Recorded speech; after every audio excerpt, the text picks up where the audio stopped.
بسم اللہ الرحمن الرحیم۔ نبی پاک صلی اللہ علیہ وآلہ وسلم نے ارشاد فرمایا کہ جس عورت نے اپنے شوہر سے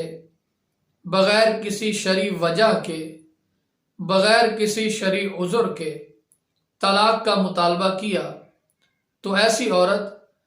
جنت کی خوشبو بھی نہیں سونگھ پائے گی، یعنی بغیر کسی شرعی وجہ کے طلاق کا مطالبہ کرنے والی عورت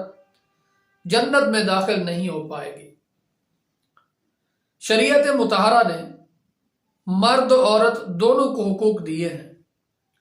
مرد کو بھی حق دیا ہے اور عورت کو بھی حق دیا ہے۔ مرد کو حق یہ دیا ہے کہ جس عورت کے ساتھ اس کا نکاح ہے، اگر ایسی عورت کے ساتھ اس کا نبھا ممکن نہیں رہا، اب یہ زندگی کسی صورت بھی اکٹھے نہیں گزار سکتے، تو شریعت نے حق دیا ہے کہ ایسا مرد ایسی عورت کو طلاق دے دے۔ اسی طرح اگر ایسی عورت ہے اس مرد کے ساتھ نبھا ممکن نہیں رہا، وہ شوہر اس کے حقوق بھی ادا نہیں کرتا، شوہر اس کو ہے بھی ناپسند، تو پھر یہ اس سے خلع کا مطالبہ کر سکتی ہے۔ روایات میں آتا ہے ثابت ابن قیس رضی اللہ عنہ کی بیوی ثابت ابن قیس کو سخت ناپسند کرتی تھی۔ وہ نبی پاک صلی اللہ علیہ وسلم کے پاس حاضر ہوئی اور آ کر عرض کیا، اللہ کے رسول صلی اللہ علیہ وسلم، مجھے ثابت ابن قیس سخت ناپسند ہے، یعنی وہ خلع کا مطالبہ کر رہی تھی۔ تو نبی پاک صلی اللہ علیہ وآلہ وسلم نے ارشاد فرمایا کہ وہ باغ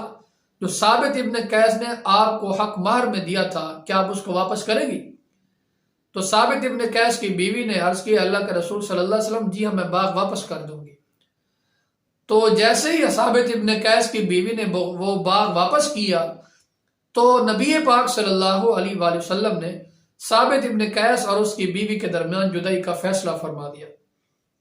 تو معلوم یہ ہوا کہ اگر کوئی شرعی عذر ہے تب تو عورت خلع کا مطالبہ کر سکتی ہے، اگر شرعی عذر نہیں ہے تب یہ عورت طلاق کا مطالبہ نہیں کر سکتی، اور ایسی عورت کے متعلق نبی پاک صلی اللہ علیہ وسلم نے فرمایا کہ وہ جنت تو دور کی بات، جنت کی خوشبو بھی نہیں سونگھ پائے گی۔ ایک روایت میں آتا ہے کہ ایسی عورت جو بغیر کسی شرعی عذر کے، بغیر کسی شرعی وجہ کے طلاق کا مطالبہ کرتی ہے، یہ منافقہ ہے، ایسی عورتیں منافقات ہیں، منافقہ ہیں۔ تو شریعت نے دونوں کو حق دی ہے،